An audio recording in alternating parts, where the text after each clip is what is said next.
Bahasa, Sastra Indonesia dan Daerah, Fakultas Keguruan dan Ilmu Pendidikan, Universitas Mula Warman. Saya dari kelas PBSIA 2020 dengan NIM 20050760005. Pertama-tama, saya ingin mengucapkan terima kasih kepada Ibu Nina Kuena Hadi Putri SSSPD MPD selaku dosen saya mata kuliah Sejarah Sastra yang telah mensupport saya untuk membuat video ini. Jadi, ini adalah video kelima saya untuk mata kuliah Sejarah Sastra yang akan membahas sejarah sastra pada periode 1945 sampai 1953. Oke, pembahasan pertama tentang angkatan 45. Jadi, HB Jasin, Sitor Situmorang, Rosihan Anwar, dan Aoka Hadimadja dan lain-lain gigih membela angkatan 45 dan mengatakan bahwa pengarang yaitu muda-muda ini tak bisa lagi digolongkan kepada angkatan pujangga baru. Pada tahun 1952, HB Jasin mengumumkan esai berjudul Angkatan 45 yang merupakan pembelaan terhadap kelahiran dan hak hidup angkatan 45. Esai ini kemudian diterbitkan dalam kumpulan karangan Jasin yang berjudul Kesusastraan Indonesia Modern dan Kritik dan Esai pada tahun 1945. Pembahasan kedua tentang beberapa tokoh pada angkatan 45. Yang pertama ada Hairil Anwar. Jadi, Hairil Anwar dilahirkan di Medan tanggal 22 Juli 1922. Sekolahnya hanya sampai mulo atau SMP, dan itu pun tidak tamat. Kemudian ia pindah ke Jakarta, tetapi ia orang yang banyak sekali membaca dan belajar sendiri, sehingga tulisan-tulisannya matang dan padat berisi. Yang kedua, ada Asrul Sani dan Rifai Apin. Penyair kawan Hairil yang sama-sama mendirikan Gelanggang Seniman Merdeka ialah Asrul Sani dan Rifai Apin. Ketiga penyair itu, Hairil, Asrul, Rifai, biasanya dianggap sebagai trio pembaharu puisi Indonesia pelopor angkatan 45. Yang ketiga ada Idrus. Idrus yang lahir pada tanggal 21 September 1921 biasanya dianggap orang sebagai salah seorang tokoh pelopor angkatan 45, tetapi ia sendiri selalu menolak penamaan itu. Yang keempat ada Ahdiat Kamiharja. Meskipun pada zaman revolusi ia sudah menerbitkan dan memimpin majalah di Garut bernama Gelombang Zaman, nama Ahdiat tidak pernah disebut-sebut dalam dunia sastra sampai ia muncul dengan romannya yang berjudul Ateis pada tahun 1968. Yang kelima ada Pramudia Anantatur.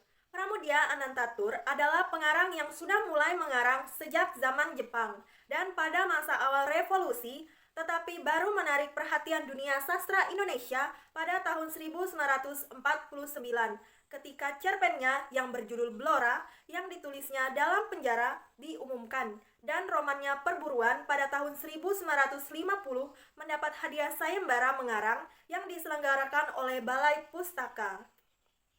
Yang keenam ada Muchtar Lubis. Muchtar Lubis lebih terkenal sebagai wartawan. Surat kabar yang dipimpinnya, Indonesia Raya, dilarang terbit pada tahun 1958. Ia sendiri sejak lahir tahun 1956 ditahan dengan tuduhan yang bukan-bukan. Yang ketujuh ada Utuy Tatang Sontani. Utuy Tatang Sontani terkenal sebagai pengarang drama. Dalam drama-dramanya tersebut, Utuy sangat mengedepankan individu dan norma-norma masyarakat, agama, juga moral yang ada. Yang kedelapan ada Sitor Situmorang. Kumpulan sajaknya yang pertama berjudul Surat Kertas Hijau dan Orang Asing. Dalam kumpulan ini, Sitor kebanyakan mempergunakan soneta dalam mengisahkan pengalaman dan petualangan selama di Eropa. Kemudian disusul oleh kumpulan sajaknya yang kedua yang berjudul Dalam Sajak pada tahun 1955 dan yang ketiga berjudul Wajah Tak Bernama pada tahun 1956. Yang kesembilan ada Aoka Hadimadja. Pada masa Jepang, ia turun ke Jakarta dan bekerja sebagai penerjemah Sunda di kantor pusat kebudayaan. Sajak-sajaknya yang dimuat dalam majalah Pujangga Baru sebelum perang banyak menyanyikan keindahan alam. Yang ke-10 ada Muhammad Balfas dan Rusman Sutia Sumarga. Muhammad Balfas lebih terkenal sebagai prosais meski ia menulis beberapa buah sajak.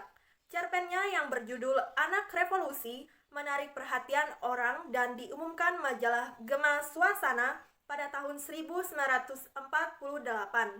Dan Rusman Sutia Sumarga mulai menarik perhatian pada tahun 1946 ketika cerpennya yang berjudul Gadis Bekasi mendapat hadiah dari Balai Pustaka. Yang ke-11 ada Trisno Sumarjo. Selain sebagai pengarang, beliau dikenal pula sebagai pelukis. Minatnya terhadap kesenian sudah diperlihatkannya pada masa awal revolusi. Di samping itu, ia dengan tekun terus menerjemahkan drama-drama pujangga Inggris, yaitu William Shakespeare. Sebagai pengarang, ia sejak pemula menulis sajak, cerpen, sandiwara, esai, kritik, dan lain-lain. Yang ke-12 ada Muhammad Rustanti Kartakusuma. Muhammad Rustanti Kartakusuma pada angkatan 45, tulisan-tulisannya agak berbeda dengan buah tangan para pedagang angkatan 45, baik isi maupun bentuknya. Ia sendiri tidak menganggap dirinya tergolong kepada angkatan 45, tetapi ia mulai muncul dan mengumumkan tulisannya pada akhir tahun 40-an berupa sajak, drama, cerpen, dan juga esai. Pembahasan ketiga tentang para pengarang wanita pada angkatan 45.